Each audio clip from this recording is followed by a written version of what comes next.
Okay, it is the last day of week 3. If I make it through today, I'm no longer a statistic. You can go ahead and drive, Dave. So it's Saturday, and today is not getting off at a good start in terms of.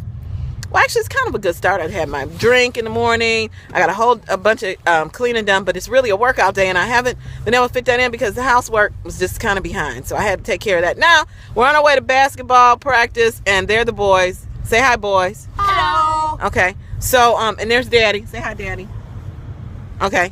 And so we got basketball practice. We got shopping. We got stuff to do on a Saturday. So the best I can hope to do, and I do have a snack. I did bring with me a snack for today for the game of quarter apple and a handful, 14 grams of walnuts. That should hold me. And I also have with me the crazy mommy in the crowd, my gallon of lemon water. Last week, I made a good dent in that lemon water in the for the two, because we have 2 games for both sons. So anyway, hey, I'm here. It's week 3. I am not a statistic. Okay, I'm at least gonna make it to week 4. Okay, have a great day. Bye. Oh yeah, day 20. Woo!